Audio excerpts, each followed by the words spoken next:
Afternoon or good morning, depending on where you are. Welcome to today's University Business Web Seminar. It's great to have you all with us.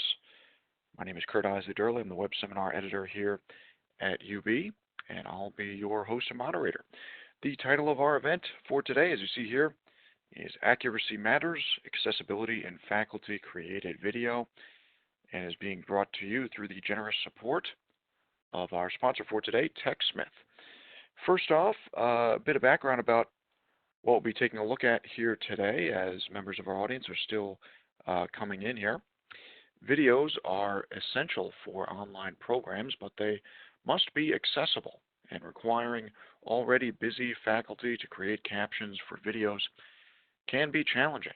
Today we'll be learning some strategies to ensure faculty include accurate captioning in videos across campus, how to emphasize the importance of accessibility to faculty, and look at some new ways to use captioning tools in instructional video. We're looking forward to a very interesting presentation and discussion here, plus live Q&A, so do stay tuned. We're going to get started in just a minute or two. First off, though, just some quick housekeeping. First item, as it says here, for tech support. If you need it at any time, you can use the chat panel at the right side of your screen. Just select the name of our event host, Jason York. Let him know if you're having any technical issues. He'll be able to help you out there. Also, second item, as it says here, if you're having any trouble listening through your computer speakers at any time, or if you prefer to listen over the phone, if that's easier for you, we'll post the phone number and access code in that chat window that you should see at the right side of your screen there. You can dial those numbers to get audio access over the phone. Also, the third item, as it says here, and as I said earlier, we welcome your questions. If you have a question for our speaker today, please feel free to type it in the Q&A, the bottom right-hand corner of your screen there. Not the chat window, but the Q&A, and we will get to as many questions as we can once we get to the Q&A at the end of the seminar here.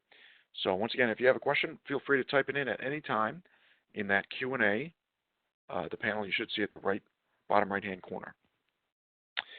Also, speaking of questions, last item, as it says here, we are commonly asked about accessing the presentation at a later time, either the slide deck or the archive recording. We are recording here.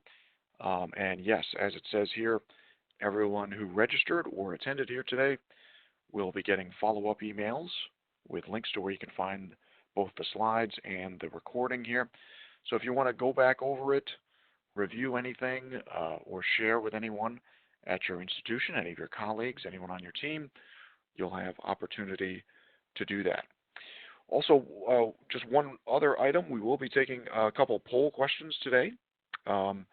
So you'll see those on a slide in front of you, and then the poll question will launch in a new panel at the right side of your screen there.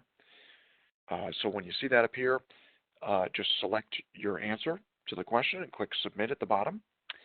And thanks in advance for your participation and being part of our discussion here. Okay, so with that, on to our program. Today we're very fortunate to have with us Gina Kronk. She's co-director of the Center for Excellence at Northwood University there in Michigan. And it's great to have her with us. So I'm going to turn it over to her at this point. Gina, thanks so much for taking the time today. Welcome to our webinar. Thank you very much, Kurt, and thank you as well to the TechSmith Relay group that is on the call also for hosting today. I really appreciate this opportunity. So like Kurt said, my name is Dr. Gina Kronk, and I am at the Northwood University Midland campus location today. I've been teaching for about 18 years.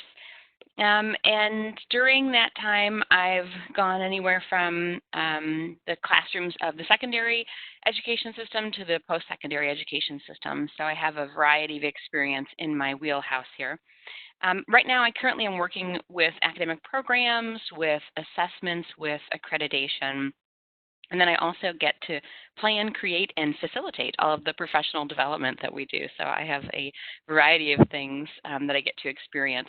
I put my Twitter handle on the slide there. If at any point you would like to tweet out to me or capture any thoughts from this session, you can tag me in those as well. I welcome that. I'd like to give you a little bit of context about the university, just so you can help to relate this instance to your own personal institution, kind of in the terms of a case study, if you will, where you're comparing what we have experienced to what you're seeing. So Northwood University, we're a private, nonprofit, accredited institution.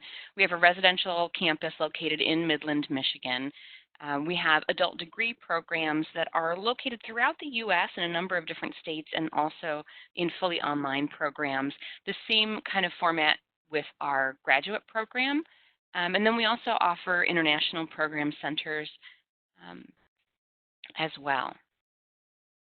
So to give you a little bit more detail, here are some of our numbers. We are a smaller university, but like most institutions, we have more adjunct faculty than we do full-time faculty. So this is one of the reasons that we kind of went down the road that we're going to discuss later today with our videos, just to let you see in terms of what we were working with overall. Now, as Kurt mentioned, there are going to be some poll questions, and here is your very first one. So the question that I would like you to respond to, and this will pop up in the right-hand side panel on your WebEx screen. That is not the right poll question. We're looking for the question that says, what is your primary role? What I'm interested in is finding out if you are with academic leadership, if you are with academic support, if you are with executive leadership at your institution.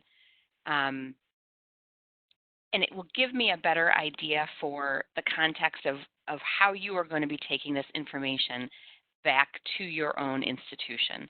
It also helps me kind of get an idea of what I think you might find the most interesting in this area. There it is. Okay, perfect. It looks like they've got it turned on now. So there's your poll question. Looking to have you respond to that, please. What is your primary role with your institution? So there's 4 different options. And you click on the selection that you want on the right-hand side, and then you click the Submit button. And it takes a few seconds for it to register, but then it will display for all of us to be able to see your responses. Currently, if I had to categorize myself in one of these 4 places, I would kind of be hovering in between academic leadership and academic support.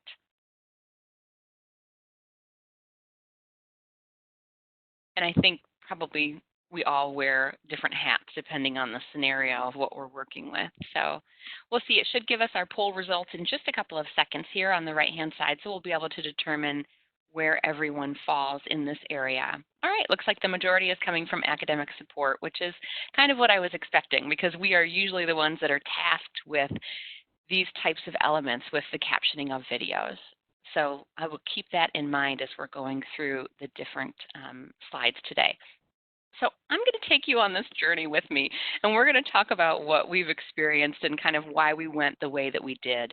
And to start with, our journey really began with purpose. We knew that our students are used to learning through videos, right? I mean, YouTube is extremely popular with the students that are in our classes right now, and they have immediate access to these videos on their smartphones.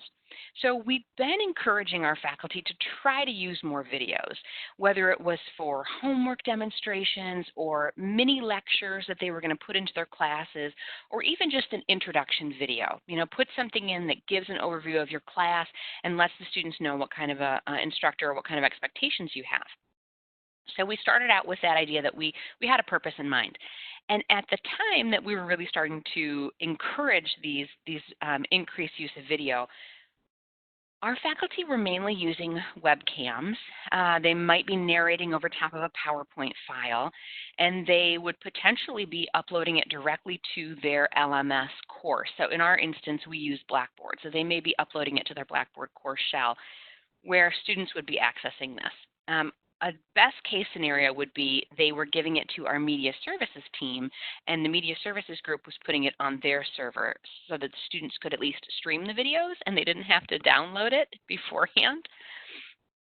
So about 3 years ago, we found out that our lecture capture product was reaching its end of life. And when I say lecture capture product, we didn't really have a formalized tool that we were using. It was, again, instructors recording from a webcam or putting a PowerPoint and giving it to the media serving group. It was that tool that was reaching its end of life. So we know we needed to find something better. We started to reach out and try to find some video tools that would serve this purpose of letting the faculty control this because they're already used to recording their videos. We kind of moved on then to what we really needed. We do not have a recording studio. We don't have a department that is completely dedicated to helping our instructors record or edit videos with some kind of fancy equipment. So really it was on the faculty's shoulders. They had their university laptop, maybe their webcam hooked to the top of their monitor. They would be using that. We would had some microphone headsets we could give to them. Some of them were even recording on their smartphones and using that as well. So that's where we kind of started, and we looked at tools that would serve our need.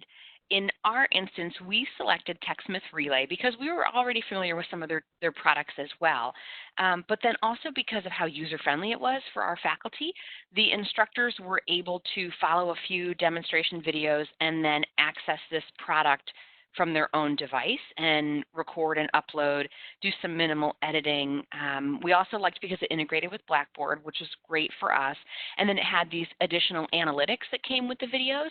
So the instructors didn't have to try to guess who was watching their video. You know, if they had posted it on YouTube and they saw that there were view counts, but they didn't necessarily know who it was. The TechSmith Relay tool comes with those analytics to say, here's the name of the user that played your video, and here's the percentage of the video that was played. And then it also integrated with our Grade Center as well, so it would automatically tie in if an instructor wanted that to happen. They could say, you know, if you watched 80% of my video, then you got 80% of the possible points that were tied to that. It also has additional features. You know, they add quizzing into their conversation, chat messages that can happen during a video, that type of a thing. But I have to tell you, the reason we're on here as well, one of the main reasons that we selected their tool was because of the caption feature. It can auto-generate the captions where the instructor would go in and say, yep, I want you to generate captions on this video. And that feature was included with the license. Every other product that we were looking at had this separate fee attached, where they would say, okay, here's how much it costs you per minute of video for captioning. And with TechSmith Relay, that was not an issue. It was already included in the price. And you can tell, right, with a smaller institution and with budget constraints, we were definitely interested in that, in that feature as well. So we'll keep kind of going with our journey here. So we've selected our tool, and we've been putting this increased emphasis on using their video. Next came the captioning. So about 6 months prior to us launching our TechSmith Relay feature, we rolled out a tool in our Blackboard classes called Ally. And if you've been working in higher ed, you've probably heard that feature, that tool mentioned before. It's integrated into multiple LMS instances, but it essentially helps faculty improve the accessibility of their course files. So our instructors were already familiar with the concept of universal design. We were already pushing this out to them about 6 months prior, giving them this additional information of why it's important, what it impacts, where you should be going with this. So when we started with Relay, it was an easy extension of that conversation to talk to our faculty about the importance of captioning. And I try to move beyond just those legal requirements of captioning. I try to get into that variety of what are those benefits? What are those elements that came with the concept of universal design that would also apply to their faculty videos. So these are some of the examples that I put up on the slide that I would be sharing with my faculty. The first one is the obvious one, where if it's a student that's watching this that has a hearing impairment and they're relying on the captions to understand the concept and the content that's being shared. Absolutely, accuracy is very important and critical in those instances. It's also fantastic for students that are non-native to the language that is being shared in that video. We have a number of international students that come to our university. You saw at the beginning that we have some international program centers. So it's very important for us to be able to give them this additional resource where they can see the language as well as hear the language also. At that point, then we also talk about the viewing environment. This is on the picture on the slide here is an example that maybe they're in a situation where they can't necessarily have the audio playing, or their earbuds died, or they have the wrong cord adapter, so they have to rely on the closed captions. The quality of audio is a very critical piece. If it's got bad audio, students aren't watching the video. So if there's another element of having the caption, then it gives them some additional resource if the audio is bad. And then, of course, retention of content. There's a lot of students that they want to see the words as well as hearing them in certain subjects. So if it's terminology that they're not familiar with, specific spelling that they need to become more familiar with, they can turn on that closed caption and can get that better benefit. And then at the bottom I put multitasking. And I always kind of laugh about this, right? I mean, multitasking isn't really a thing. They're just doing a couple of things poorly. But in my mind, I think, okay, maybe they're at the gym and they're on the elliptical and they're trying to watch your video at the same time. So they have the opportunity of reading the captions at the same time if they're struggling as well. So I think about that.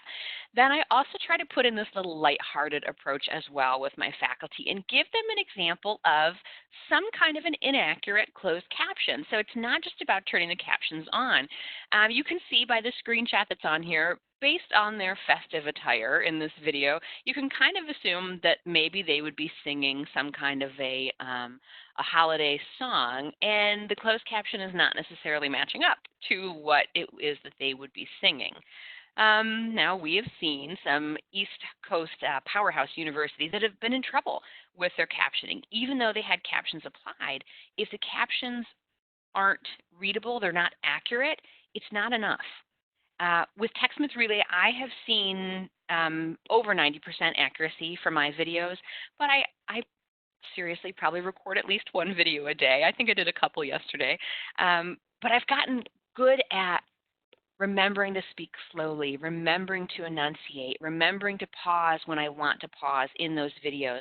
So I think that the caption editor is doing a nice job of catching that when I'm speaking. But I have noticed as well that it catches other instructors just as nicely. So we're encouraging our instructors to use more video. As I mentioned at the beginning of today, I have been teaching for over 18 years, and instructors, we are not known to get excited about the idea of having more work to do.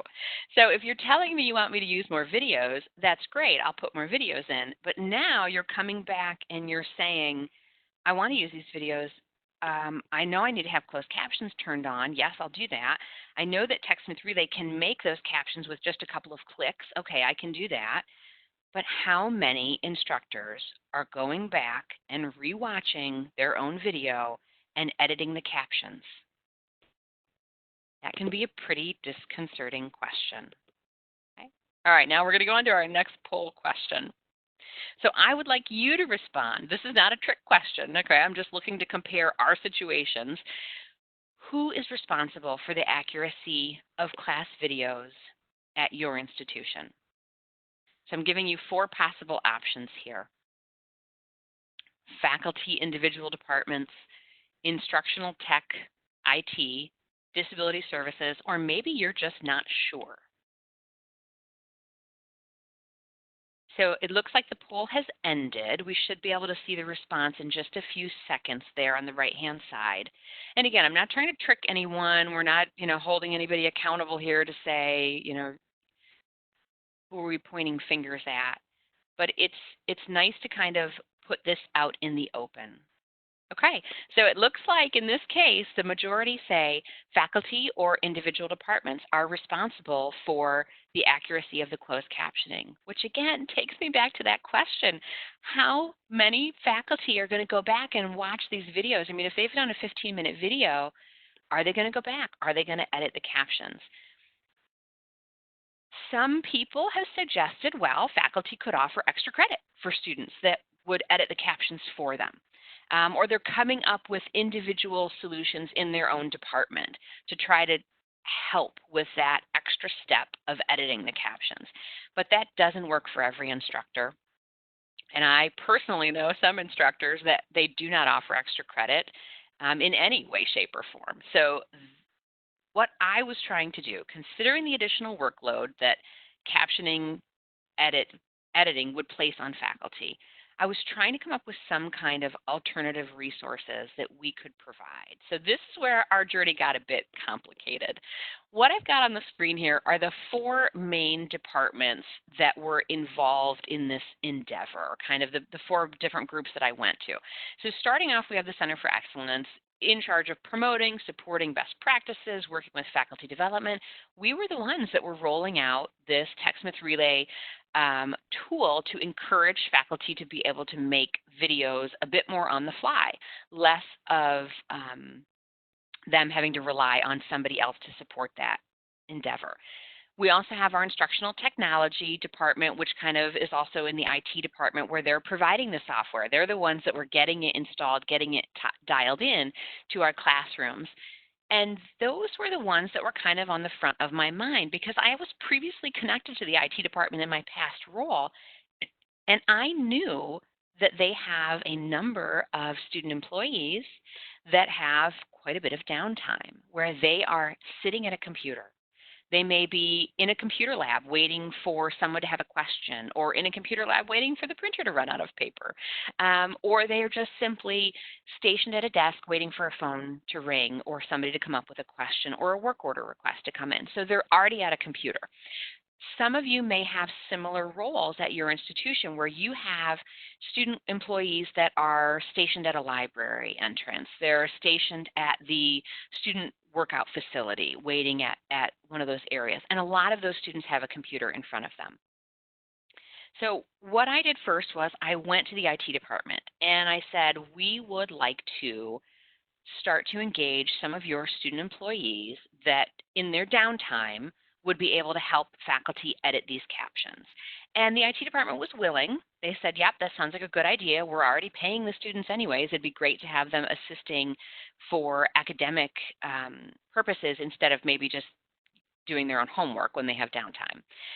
But then they also had concerns, and some of the concerns that they brought up was, first off, they didn't want to own the process. They didn't want to own that responsibility of ensuring that the captions were accurate. And that makes sense. They're not in that business, so they didn't necessarily know all of the different ADA regulations that would go along with what we needed. And then some of them were a little concerned that the faculty may not be easy to understand for the students. What if they had an accent that was different to what the student was used to hearing, and they wouldn't be able to easily type the captions? So then from there, I went to academics, and the academic group kind of presented the same idea. We would like your support in rolling out this product where our student workers would be able to assist faculty. And they were, again, willing, but they had different concerns, and one of their concerns was the students might have typos. The students may misunderstand the words that we're saying into the video, and they're not going to put the correct words in there. So from there, I went to Disability Services and kind of mentioned what we were trying to do, and of course, received their overwhelming support. You know, they're always on board with any way to meet the guidelines, meet the regulations. And then I also went to a few of what I was calling my video power using faculty, and they were grateful. They had already been sampling these kind of editing tools and putting this extra duty on their own shoulders, on themselves, and the idea of having someone in their corner that was willing to offer support was exactly what they were looking for. So with that in mind, with everybody kind of willing but still having a few reservations, this is the basic plan that I went with. Very basic at this point, right? Starting out with the faculty. The faculty still had the responsibility to record their video. They're putting in all the elements that they want. And then at that point, they would request assistance. They would say, okay, we need assistance in editing these captions. The student employees would go in, edit the captions.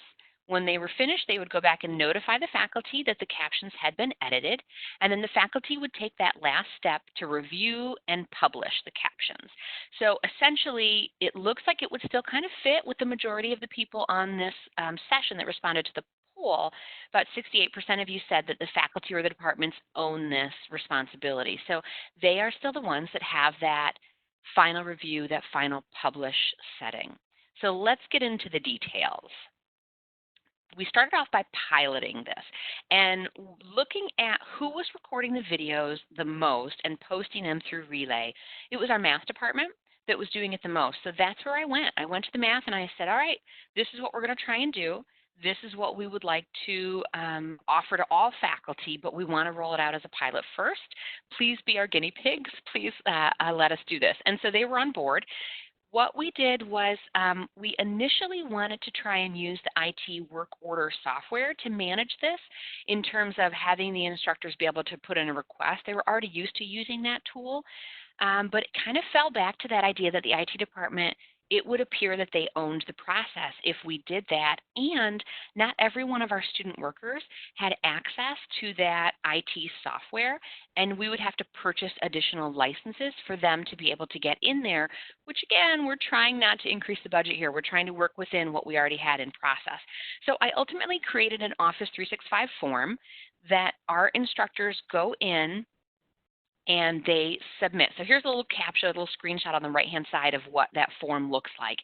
And we made sure that the faculty knew these caption edits were intended to be applied to videos that were going to be reused each semester. So if an instructor was recording, say, a 2-minute demonstration video for one student that was having a particular problem, that instructor would be in charge of editing the captions. That wasn't going to be coming to us to get that edited. But for things that were going to be reused each semester, you know, the homework demos, the mini lectures, that's what this was ideally made for. So some of the things that we also put on that form were intended to help us prioritize those requests as they were coming in. And I put 4 of them up on the slide. One of them was this video going to be required or optional? Because we thought, all right, when we open this up to every instructor, we may get this huge influx of requests all at once, and we need to try to sort out who's going to get first priority. So is the video required? Is it optional? How long is the video? That would help our students try to target how much time they had before maybe they were leaving for the day. So maybe they could hit some of those short videos before they left. And then also, what was the viewing deadline? Was this video going to be released next Monday in your class, or are you getting this ready for a summer class that you're just setting up ahead of time? And then also, what do you think the first week kind of viewing demand are you going to have? So when this rolls out next Monday, are you going to have 50 students that are going to be watching this, or are you going to have, you know, just a couple? So those were some of the priorities that we were looking at. And what we also learned during our pilot was we needed to have our instructors edit the privacy settings for their videos, because when our students went in to try to find the videos, they couldn't at the very beginning of our pilot. So that was something we learned right at the start. So then we had to also get our student workers ready. So what I have got is basically under 10 minutes, I can have a student employee ready to be able to caption. We use just a shared OneDrive folder where the students would be able to get in and look at the spreadsheet, and they would be able to see some instructions on, you know, kind of a start here, get started method of here's what you're tasked with, here's how it's going to be helpful to the university, because I want them to know that their efforts are actually assisting. And then I have this series of videos. They watch a little 2-minute video that shows them how to find the video, how to assign themselves as a caption editor, how to use the TechSmith Relay caption editor, how to check for ADA compliance. I gave them some kind of caption accuracy tips on things to keep an eye out for, things that our faculty or our academic side were concerned about, and then also how to remove themselves as a caption editor. So they watch these little videos, and then they are good to go. They're able to just go ahead and click and start editing those captions. So then at that point, as a student, they would look at the spreadsheet, they would prioritize which video to grab, and then they would leave notes in this little area where it was a status update. And so as a technician, I might say something like, this video is in progress, or I left off at the 9-minute 24-second mark, or it's been completed. And I had them keep track of that in the spreadsheet to let the students be able to also kind of have that dialogue with each other. So for example, if I have a student employee that's a softball player and she's going to be gone next week because they're traveling out of state for a tournament, I don't want that video to just live with her when somebody else could pick it up and grab it and finish it. Okay? And then I also gave my student employees email templates to let them use to send their correspondence to their instructor. So they could let the instructor know, you know what, I don't understand what you're saying at this 10-minute, 30-second mark. I can't understand this word. Or it's all complete, it's ready to go for you to review and publish it. And one of the things that we also learned in our pilot was we hadn't originally included the video titles in those emails.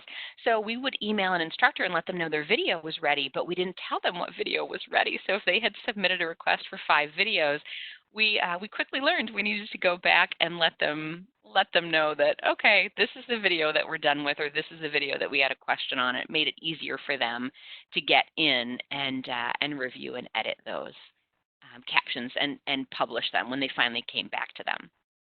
All right, so I got another poll question for you.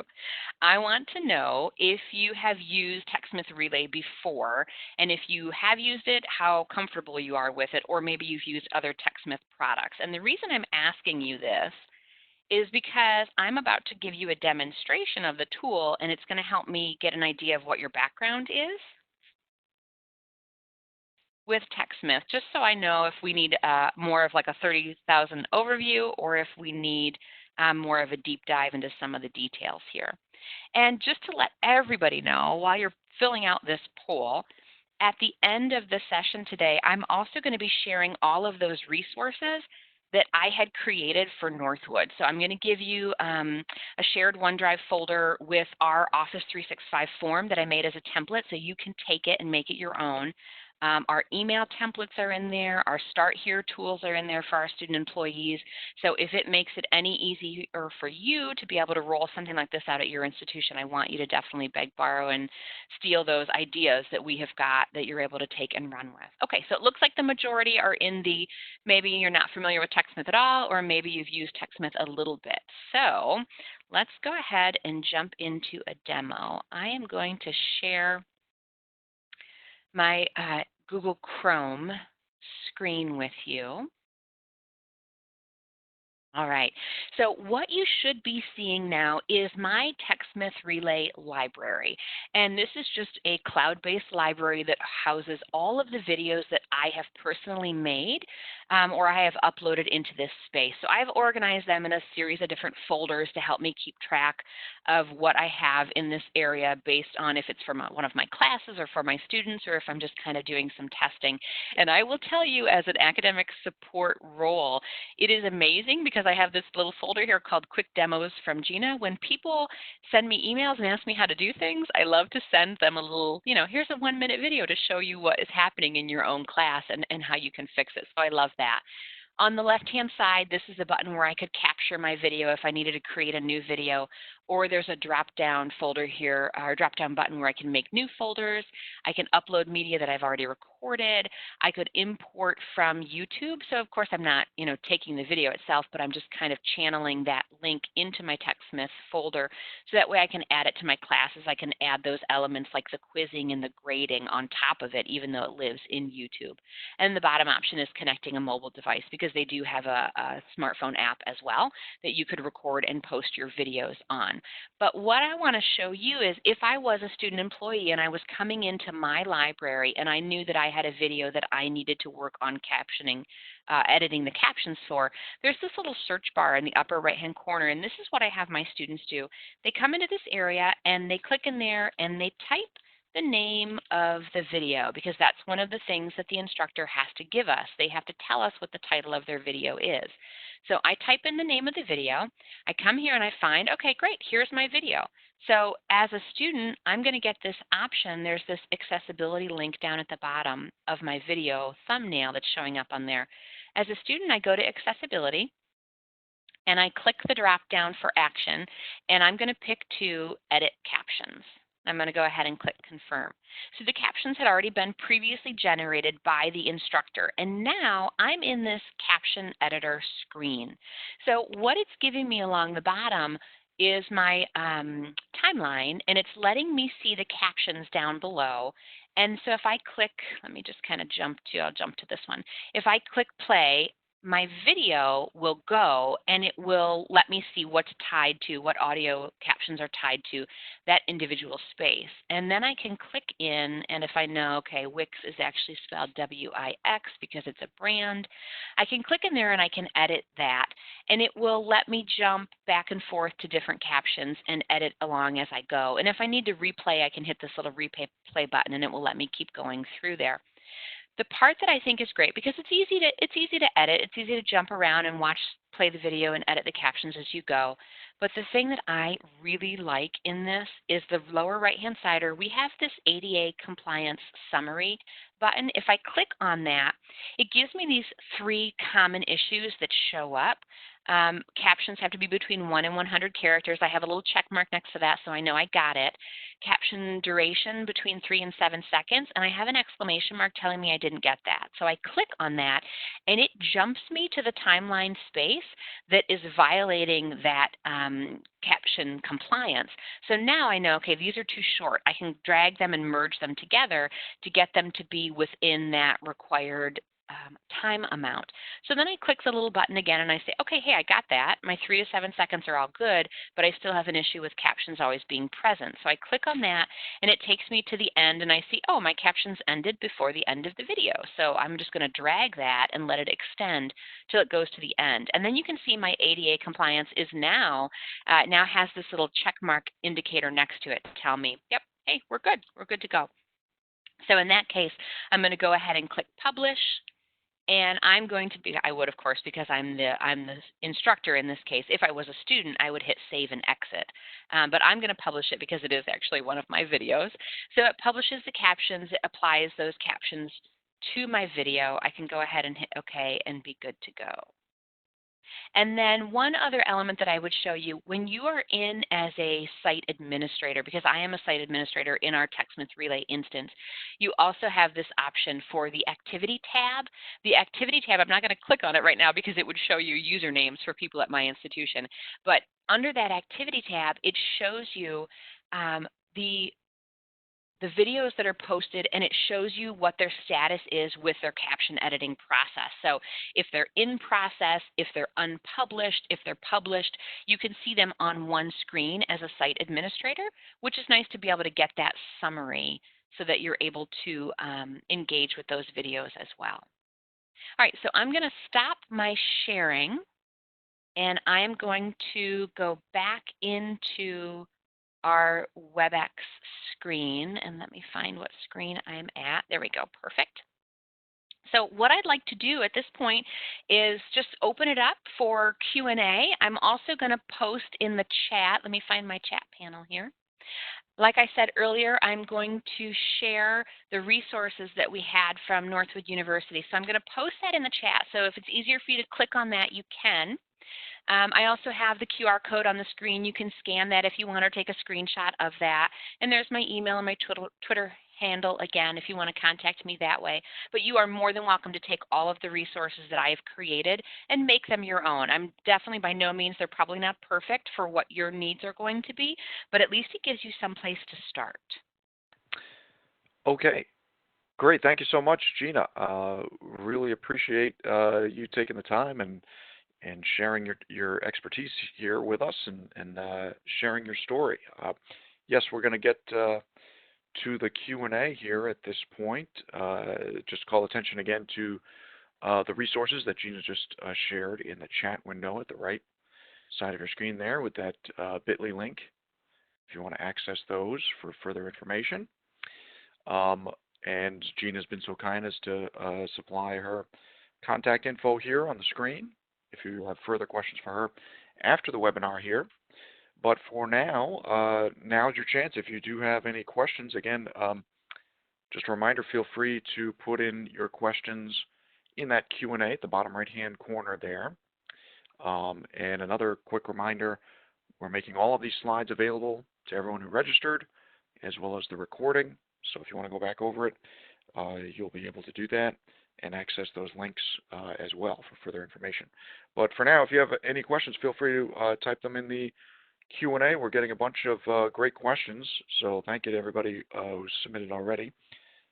Let's see, Gina, early on, I think you basically answered this throughout the presentation, but it asks, so is this human captioning or done by a machine? Do you have to go behind and clean up the captioning? So kind of a combination there, right?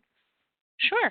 So the initial process is machine captioned. When you generate the captions in TechSmith Relay, they will create them for you automatically, and it's the TechSmith group will have to correct me on. I know it's in the upper 90s-ish where their accuracy is right now, and I've seen it do a very good job with my caption editing as well. But then the editing process where the student employees go in and double check the work, that is the human side of it.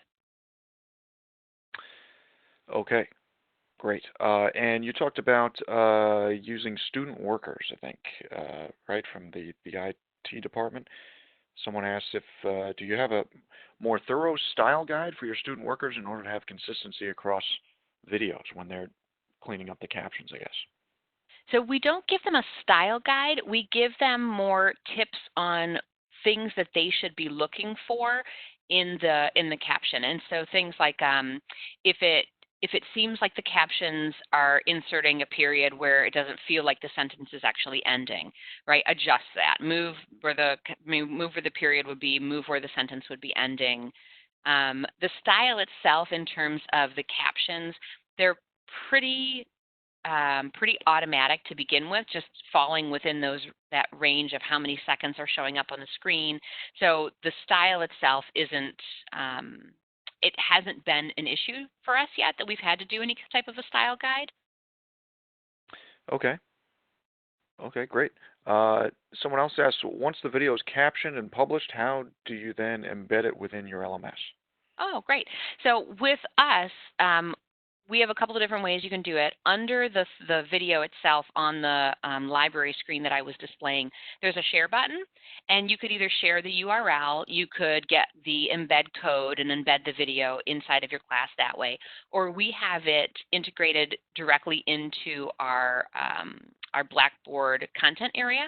So as an instructor, if I'm, say, in my week 3 folder and I click the drop down to add content, TechSmith Relay shows up as an option. So I can click that link and it will automatically display for me my library of videos, and I can just choose if maybe I want to give them a whole folder or if I want to give them one individual video. I can do it like that directly in my LMS, so the students don't have to leave that window. They can be directly in my class. Okay, sure. Thank you. Someone else asks, let's see, how many admins do you have at tip level to troubleshoot? Does that make sense? So we have, let me think here, we have for site admin, I think there are 3 or 4 of us that have site admin access to TechSmith. And then for our caption editors, because we have to make our students captioners, there's a separate role that they get assigned. I want to say we're around 10 right now for caption editors, if that helps to clarify. Okay, I think so. Great. Let's see. A lot more questions are coming in here. Sorry, I'm making sense of all the questions. Thanks to everyone in our audience for your participation.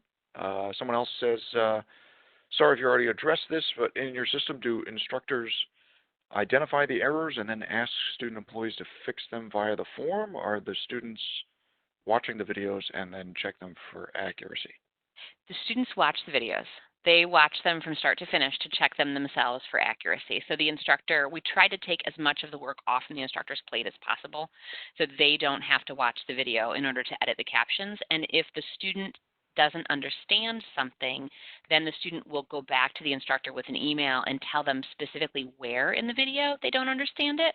So again, it makes it easier for the instructor to go in and just jump to that timestamp in their caption editing screen, so they're not watching the whole video themselves. They're just going into that particular piece and editing those few words or phrases that the student employee didn't understand. Okay, okay, that makes sense. And then kind of a similar question, I guess, asking if faculty or instructors are doing the captions. Someone asked if, do you have any evaluation of the student captioners or faculty, like who does a better job, that sort of thing? Do you have instructors or faculty doing the captions?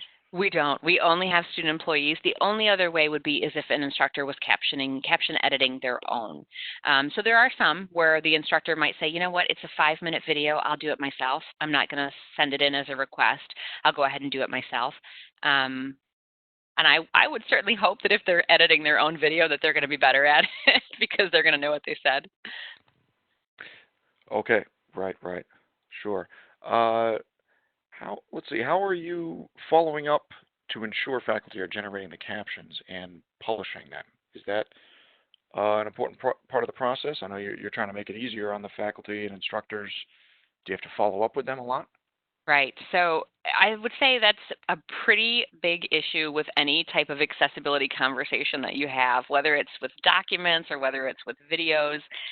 Yes, we're giving them the tool. Yes, we're telling them how to make it easier on themselves, but how do I actually know that they went back in and clicked the publish button or even generated the captions to begin with? You know, if they don't submit a request for editing the captions, how do I know that they generated the captions? And so that's, again, where I go back to that activity tab in TechSmith Relay because it gives me a full listing of the videos that are unpublished, and it also gives me their username right there. So I found this out actually since we rolled this out. It's a great way to reach out to the faculty and let them know, you know, hey, I noticed that you have a number of videos with unpublished captions.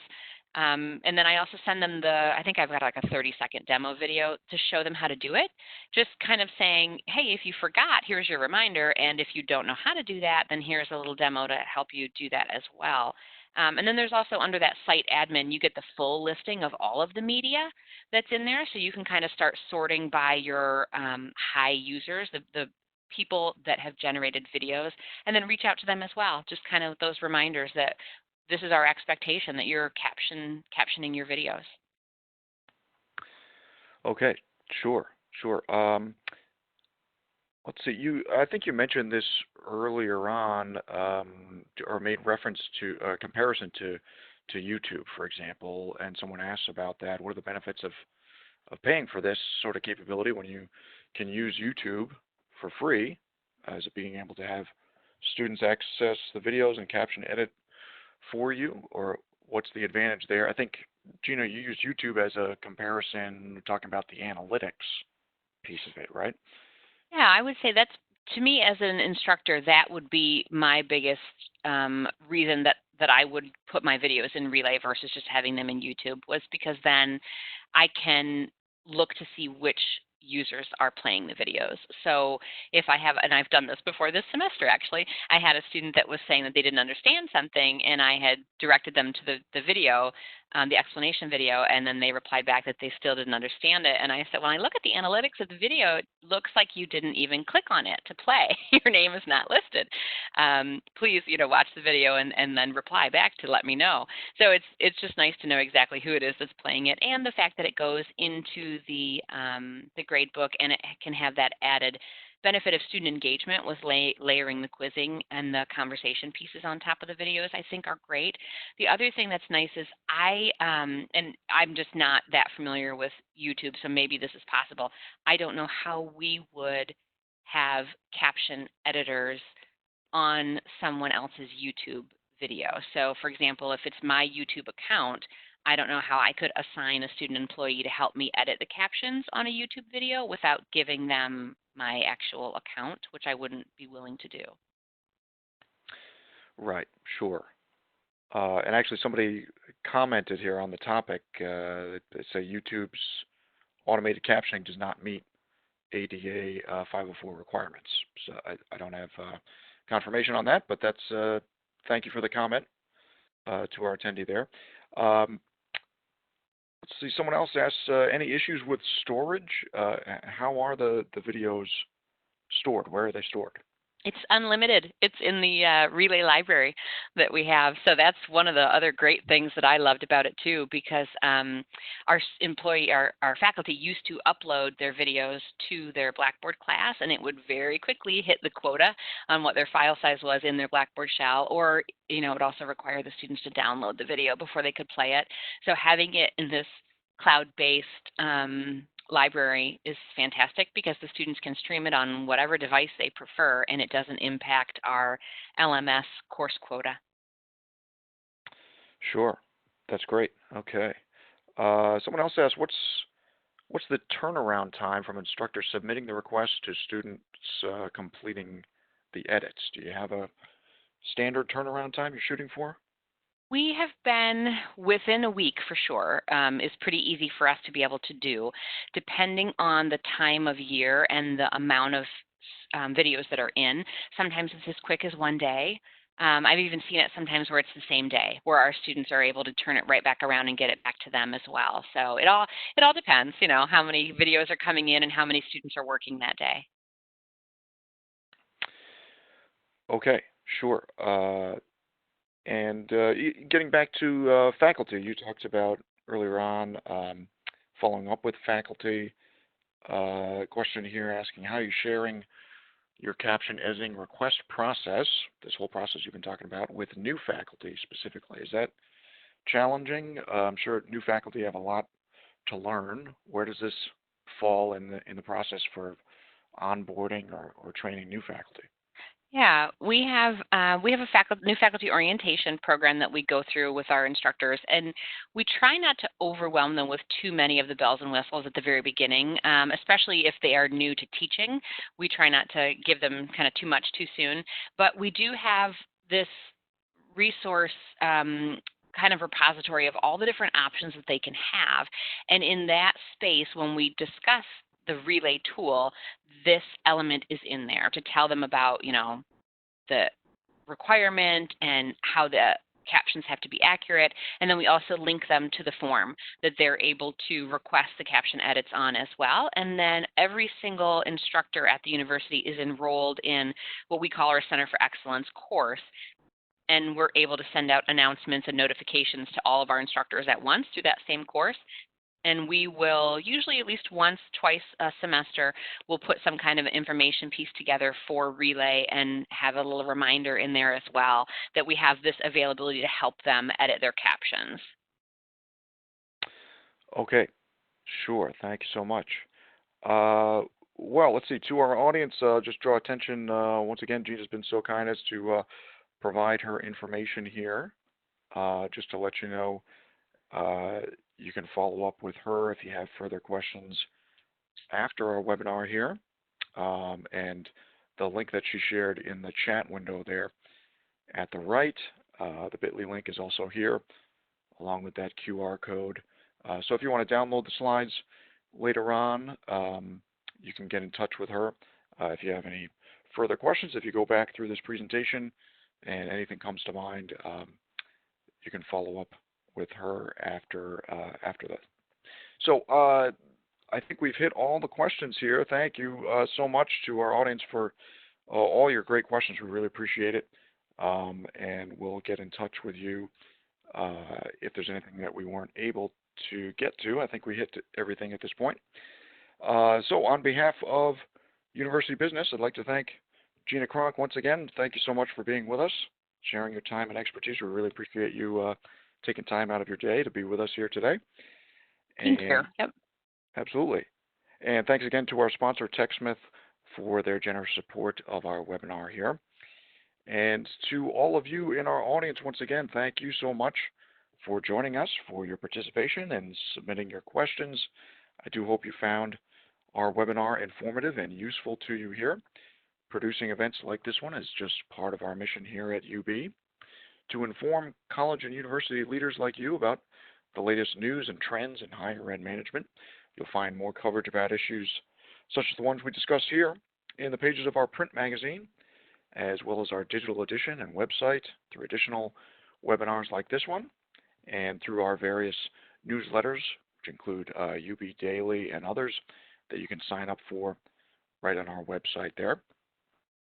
As I mentioned before, for those of you who would like to share this event or the content with your colleagues, or if you want to go back over it at your own pace, you can access the recording at the URL on your screen here. Also, once again, we will be sending out a follow-up email with links to the slides here and a link to where you can find the recording. so you'll be able to go back over it. So keep an eye out for those thank you for attending or registering emails. Those will be going out later on this week. So that is it for today's event. Once again, I'm Kurt Isley-Durley for University Business. On behalf of everyone here at UB, goodbye, everyone, and enjoy the rest of your day. Thanks so much for joining us today.